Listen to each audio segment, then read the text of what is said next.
В 1960-х годах на французских и британских авиасалонах можно было встретить одного постоянного посетителя. Встретить, но, скорее всего, не запомнить. Внешность самая обычная, хороший, явно дорогой, но тоже ничем не выделяющийся костюм. Какой-то европейский бизнесмен. Или, быть может, топ-менеджер корпорации. Он делал всегда одно и то же. Прогуливался вдоль стендов разных подрядчиков, разглядывал авиационные детали и, как бы скучая, спрашивал, сколько они стоят? 10 тысяч долларов? 20 тысяч долларов? А дальше иногда следовал коронный вопрос. А вот предположим, что вам за эту деталь предложат в 10 раз больше наличными, без уплаты налогов. Вопрос предлагалось обсудить в неформальной обстановке, за ужином в дорогом ресторане. Это был агент Штази, который таким ненавязчивым образом искал подходы к тулузскому заводу «Сюдавиасьон», титану французского авиастроения. Интересовал его не что-нибудь, а чертежи будущего «Конкорда», первого в истории сверхзвукового пассажирского самолета, который как раз тогда и разрабатывался. Восточно-германской разведке даже удалось в конце концов завербовать на «Сюдавиасьон» нескольких человек. А вот агент попался. Его сдал задержанный бельгийской разведкой курьер, у которого нашли микрофильмы с чертежами. История эта достойна шпионского триллера, или отдельного выпуска. А мы сегодня поговорим о самом самолете, за которым так охотились разведки всех стран. «Конкорд» – легендарный авиалайнер, опередивший свое время, и, конечно же, легендарный бренд. В 1947 году авиация впервые преодолела звуковой барьер. И, разумеется, инженеры сразу загорелись идеей пассажирского самолета, который летал бы быстрее звука. Предметно вопросом занялись британцы в середине 50-х. Параллельно похожие разработки появились у французов. А к концу 50-х в гонку включились большие игроки – Советский Союз и Соединенные Штаты Америки. Американцы всерьез опасались, что страна, которая первой перейдет на пассажирский сверхзвук, полностью вытеснит с рынка американские лайнеры. Это был стратегический вопрос конкуренции за рынок. Американские проекты затягивались. Зато в затылок дышали русские. Конструктор Андрей Туполев работал на Ту-144. Про него тоже в другой раз. Он тоже достоин отдельного выпуска. Англичане и французы боялись не успеть. Но, с другой стороны, боялись разориться. Достаточно сказать, что в общей сложности программа стоила им 1,5-2 миллиарда фунтов. И это не нынешние фунты, а те старые. Две страны решили сэкономить и объединить усилия. Соглашение о совместной работе было подписано в октябре 1962 года. Собственно, название «Конкорд» означает «согласие», и считается, что придумал его сам Шарль де Голль. Нельзя сказать, что согласие было полным. Есть легенда, что споры шли даже вокруг буквы «Е» в конце слова, которую англичане порывались убрать,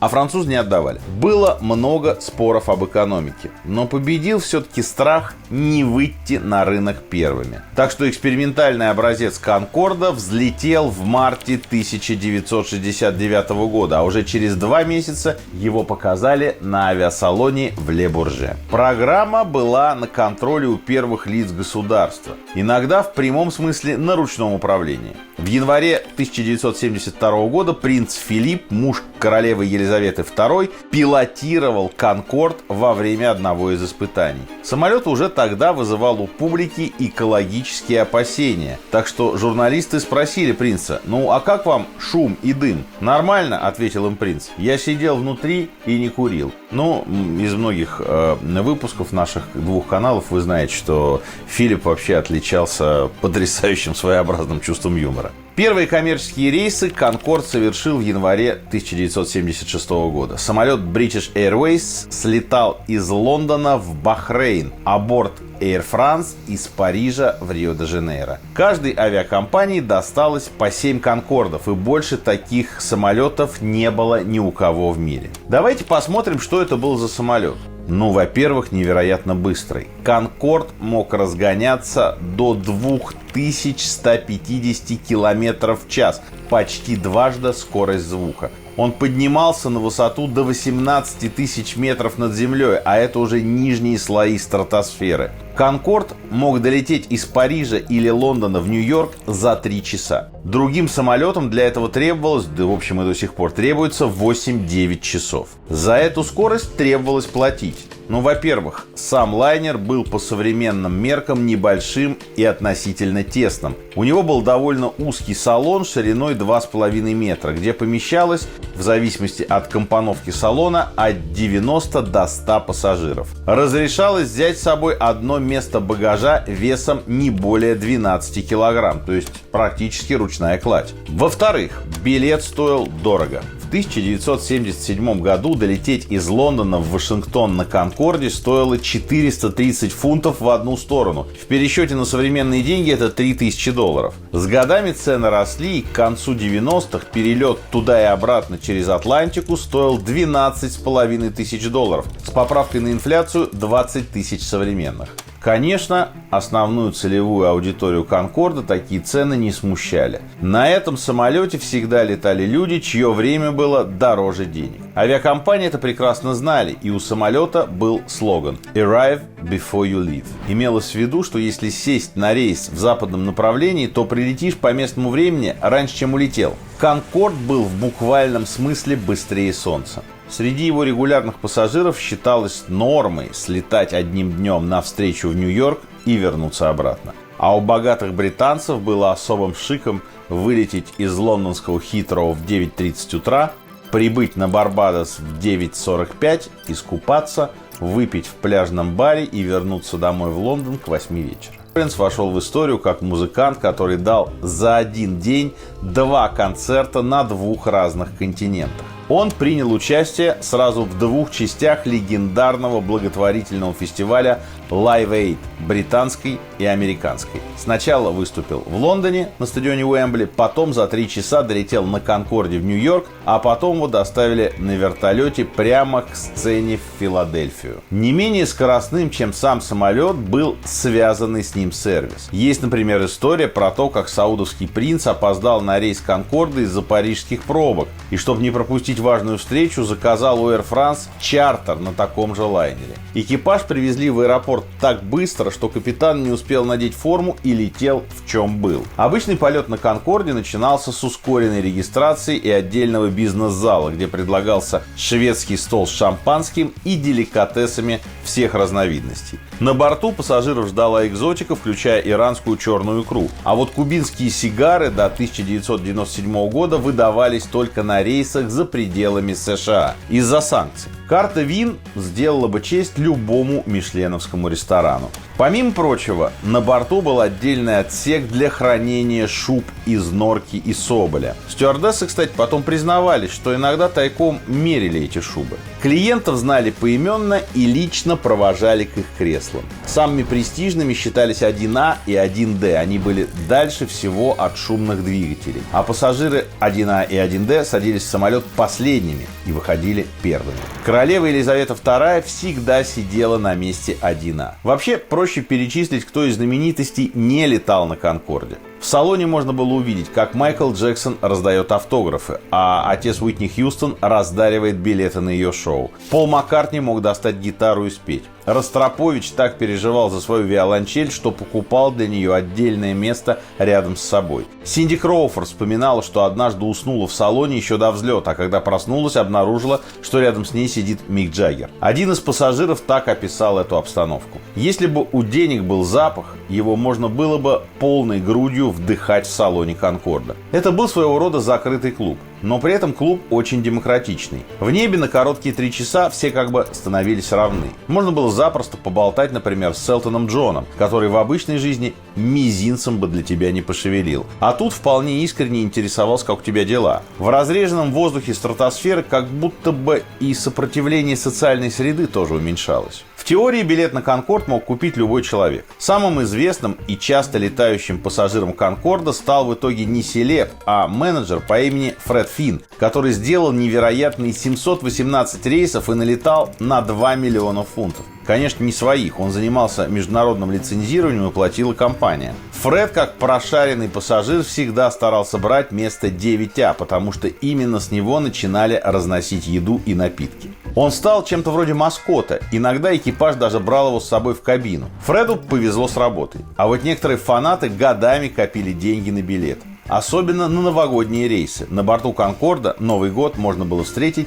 несколько раз подряд. Друзья, очень короткая полезная информация. Это 3-й номер журнала «Чтиво». Мы по ссылке в описании открыли предзаказ, сделали это за месяц, то есть чуть-чуть увеличили срок предзаказа, чтобы все успели предзаказать, потому что было много жалоб, что вы не успеваете. О чем этот номер? Не смейтесь. Главная тема номера – понты. То есть мы исследовали социальную дифференциацию человечества. Как только появилось классовое неравенство, как только появилось социальное расслоение, люди сразу стали себя манифестировать. Сначала через ракушки, потом через меха, потом через специи, через парфюмерию. И это закончилось все Роллс-Ройсами, сумками Биркин и пентхаусами. Это главная тема. Глупые человеческие понты, социальное расслоение общества, какие-то философские базовые колонки достаточно серьезные. В общем, номер очень нескучный. И внутри длинное и очень крутое интервью с героем обложки Артемием Лебедевым, который я брал у него на протяжении нескольких часов, и оно получилось такое, в общем, очень откровенное и достаточно крутое. Все, давайте дальше мы будем про тему выпуска говорить. Ссылка внизу, можно предзаказать. Конкорд особенно не рекламировали, потому что, по большому счету, реклама была ему не нужна. Он говорил сам за себя. Дизайн, скорость, элитарность. Ничего сравнимого в небе просто не было. Вот, например, обычное объявление перед вылетом. Мы поднимем вас на границу космоса, туда, где небо темнеет и видно кривизну Земли. Мы пересечем Атлантику со скоростью в 2 раза превышающей скорость звука. Это быстрее винтовочной пули. Мы обгоним вращение планеты, и весь мир будет, затаив дыхание, наблюдать за нами. Какие тут могли быть вопросы? В конце 60-х предполагался рынок в 350 подобных самолетов к 1980 году. Сколько их было выпущено реально? За всю историю 20 штук. Из них серийных, совершавших коммерческие рейсы, всего 14. Во-первых, быстро выяснилось, что на «Конкорде» нельзя летать над сушей. Жалобы на шум могут звучать смешно, но ударная волна на крейсерской скорости была такая, что ощущалась как взрыв. Бывало, что на земле выбивало стекла. Маршрут приходилось прокладывать над водой или над безлюдными территориями. Во-вторых, в 1973 году случился нефтяной кризис, и цена на топливо выросла во много раз. А это сделало скорость невыгодной. «Конкорд» тратил 25-28 тонн топлива в час. Огромный Boeing 747 – 14-15 тонн. Оказалось, что пассажиры вполне готовы долететь за 8 часов, а не за 3. Зато сильно дешевле, без перегрузок и в более просторном салоне. В итоге трансатлантические рейсы «Конкордов» бывали загружены процентов на 50, а то и на 30, что делало их еще более убыточными. Возможно, «Конкорд» летал бы до сих пор, как эксклюзивный аттракцион типа поезда «Восточный экспресс». Но 25 июля 2000 года рейс Air France Париж-Нью-Йорк, взлетавший из аэропорта Шарль-де-Голь, загорелся и рухнул на небольшой отель в 3 километрах от полосы. Погибли все, кто был на борту: 100 пассажиров и 9 членов экипажа. И еще 4 человека в гостинице. Причиной была абсолютная случайность. От другого самолета отвалился металлический обломок и остался на полосе. «Конкорд» при разгоне наехал на него, отчего лопнула покрышка шасси. Один из фрагментов лопнувшей покрышки пробил топливный бак в крыле, другой повредил электропроводку. Случилось замыкание, искра подожгла топливо, оно загорелось. Экипаж сразу понял, что происходит, но тормозить было уже поздно, полоса заканчивалась. Можно было только взлетать. Экипаж поднял в воздух, надеясь дотянуть до аэропорта Ле-Бурже, но через минуту отказали двигатели.